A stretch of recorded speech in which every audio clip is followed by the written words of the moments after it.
warahmatullahi wabarakatuh. Kurang semangat Bapak Ibu. Assalamualaikum warahmatullahi wabarakatuh.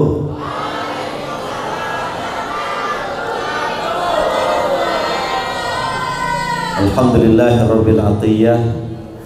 Wassalatu wassalamu ala khairil bariyah Sayyidina Muhammad ibn Abdillah wa ala alihi wa sahbihi wa mawalah wa la hawla wa la quwata illa billah. Yang kita hormati pengasuh Pondok Pesantren Nurul Ilmi Al-Mukarram wal Muhtaram Kiai Al-Haj Faisal Muhammad Ali Nurdin LC-MA beserta Umi Hajah Tuti Dahlia SPDI. Yang kita hormati para pimpinan baik tingkat SMP, tingkat MTS dan MA. Ada Kepala Madrasah Sanawiyah Ustadz Kamarudin SPD MPD, ada Ustadz Bahrul Ulum dan Ustadz yang lain, ada Ustadz Dr. Isa dan Bapak Ibu hadirin, orang tua, wali santri, anak-anakku sekalian, santri dan santriwati Ma'had Nurul Ilmi yang berbahagia. Bagaimana kabar? Sehat? Sehat? Gimana liburannya kemarin? Bu, di rumah gimana Bu? Main HP terus atau? Nah ini di rumah kemarin main HP semua nggak Bu? Pak, main HP. Nah, bahaya ini ya. Baik, Bapak Ibu sekalian, izinkan saya untuk menyampaikan beberapa hal terkait dengan penerimaan rapor kita pada hari ini. Yang pertama, Undang-Undang Pendidikan kita mengatakan bahwa pendidikan itu adalah usaha serius yang terukur dan terencana.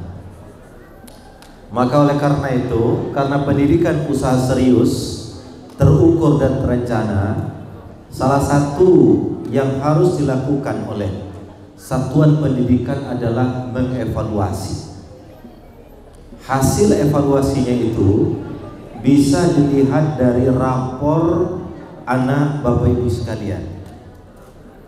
Cuma rapor itu kan gambaran umum dari potensi yang ada bagi seorang anak didik.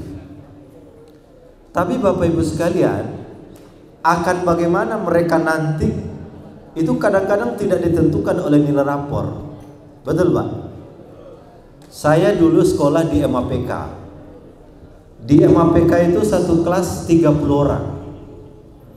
Teman-teman saya yang nilai rapornya itu adalah nilai tertinggal, katakanlah ranking 25, ranking 30. Sekarang mereka tuh lebih sukses daripada yang ranking 1, ranking 2, ranking 3. Kenapa? Karena tingkat pendidikan dan kematangan pendidikan itu ternyata berproses Bapak Ibu sekalian. Ada yang bagus sekarang, tapi nanti lama-kelamaan bermasalah. Ada yang bermasalah sekarang, tapi lama-kelamaan nanti dia bagus. Oleh karena itu, pendidikan adalah never ending process. Proses yang tidak pernah selesai. Proses yang tidak akan pernah selesai. Makanya oleh karena itu, saya terus terang, saya ngajar tauhid Pak. Kalau yang kelas 5, alhamdulillah nilainya bagus-bagus. Karena yang ditanya, ma hiya arkanu al-Islam, ma makna ini, sebutkan malaikat itu apa, masih bisa dijawab. Tapi yang kelas 6, mana yang kelas 6? Coba angkat tangan kelas 6. Mana kelas 6? Coba angkat tangan. Kelas 6 mana? Kelas 6 itu pertanyaannya udah macam-macam. Sebutkan sebab-sebab utama munculnya kelompok-kelompok di dalam Islam. Wah, udah mulai parah itu. Iya kan? Sebutkan 3 pemahaman Syiah Imamiyah. Waduh, itu sudah keder itu Pak. Makanya yang kelas 5, kelas 6 itu nilai-nilainya ada yang sekian puluh. Tapi bagi saya tidak masalah. Karena bagaimana? Paling tidak nanti mereka masuk kampus atau mereka berada di segmentasi yang lebih luas daripada cakupan mereka berada di pondok. Apa yang mereka dengar, apa yang mereka pernah alami, apa yang pernah mereka lihat, itu menjadi barometer, paling tidak menjadi pijakan untuk mereka mengambil langkah pada masa yang akan datang. Maka oleh karena itu, nilai rapor bukan tujuan dari pendidikan, tapi rapor itu adalah salah satu indikator untuk mengevaluasi pendidikan, karena pendidikan itu adalah usaha yang terukur dan terencana. Nah, itu yang saya ingin sampaikan. Jadi kalau nanti anak-anakku yang kelas 6, kelas 5, kelas 4 nilainya ada yang mungkin ada 50, ada 40, tidak apa-apa. Yang penting kalian terus belajar. Semangat? Semangat? Baik, satu. Yang kedua, dalam teori pendidikan, evaluasi itu ada 3. Yang pertama, evaluasi sebagai pembelajaran. Yang kedua, evaluasi sebagai standar pembelajaran. Dan yang ketiga, evaluasi sebagai titik tolak pembelajaran. Dalam undang-undang 3 itu. Yang pertama, evaluasi sebagai pembelajaran. Setelah dievaluasi, ternyata anak-anak kita tidak pas dengan metode yang kita pakai kemarin, tidak pas. Maka nanti semester yang akan datang, metode itu tidak kita pakai lagi.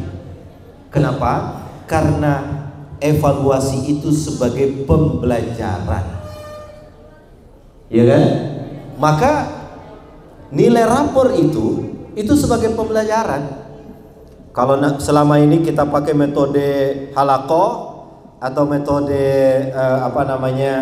penyampaian materi secara ceramah misalnya, ternyata anak-anak kita tidak sampai nilainya. Oh, saya tidak akan lagi menggunakan metode ini. Ternyata setelah dievaluasi tidak cukup untuk dipahami. Maka ini namanya evaluasi itu sebagai pembelajaran. Yang kedua, Bapak Ibu sekalian, evaluasi itu sebagai standar pembelajaran. Apa yang saya maksud dengan standar pembelajaran? Evaluasi itu untuk mengukur tingkat capaian. Anak kelas 5 tentu berbeda dengan anak kelas 6. Anak kelas 4 berbeda dengan anak kelas 3. Kenapa? Karena evaluasi itu tujuannya adalah untuk menstandarkan pembelajaran kita. Yang ketiga, Bapak Ibu sekalian, evaluasi sebagai indikator. Makanya nanti kalau kemarin Pak Kiai sudah menyampaikan bahwa nanti ada yang disebut dengan majelis tashih, supaya soal-soal itu ditashih sebelum disampaikan. Kalau di sekolah-sekolah umum namanya ada kurator. Ya Ustaz, ya, ada kurator. Kurator itulah nanti yang akan membuat standar. Misalnya soal kelas ini tidak terlalu cocok. Pertama, dari bahasanya. Yang kedua, kesulitannya. Yang ketiga, capaian cakupan terkait dengan logika, pemahaman, dan hafalan. Karena kadang-kadang soal kita itu hanya berurutan kepada hafalan. Sehingga tidak jarang anak-anak kita masuk kelas, dia menghafal. Nah, kalau sekolah itu hanya hafalan, maka dikhawatirkan begitu dia mendapatkan ujian lain di luar hafalan dia tidak mampu menjawab. Maka fungsinya kurator atau majelis tashih bagi stasiun pendidikan untuk evaluasi itu adalah untuk mengukur sejauh mana evaluasi kita itu menjadi indikator. Maka berharap mudah-mudahan nanti anak-anak Bapak Ibu semua yang sudah mendapatkan nilai itu nanti akan dijadikan sebagai indikator, sebagai pembelajaran, dan sebagai standar. Supaya apa? Pembagian rapor, kemudian pembagian nilai itu bukan hanya sekedar angka-angka, tetapi juga ada nilai-nilai transformatif yang bisa dibawa dalam proses pendidikan selanjutnya. Karena tidak ada pendidikan tanpa evaluasi. Yang terakhir, Bapak dan Ibu sekalian yang saya muliakan, karena pendidikan itu never ending proses, sebuah proses yang tidak pernah akan selesai, maka tidak boleh puas dengan hasil apapun yang didapatkan. Terakhir saya ingin menginformasikan, tanggal 8 Januari kemarin Menteri Agama kita, Profesor Nasaruddin Umar, menandatangani MOU dengan beberapa negara, terutama negara Amerika dan Eropa, untuk memberikan peluang kepada anak santri kita supaya bisa sekolah ke luar negeri. Maka oleh karena itu, ini didorong Bapak Ibu sekalian. Ini didorong. Kalau Bapak Ibu tidak mendapatkan apa yang Bapak inginkan di sekolah, maka Bapak Ibu harus dorong dari luar. Anak saya kebetulan minatnya di biologi.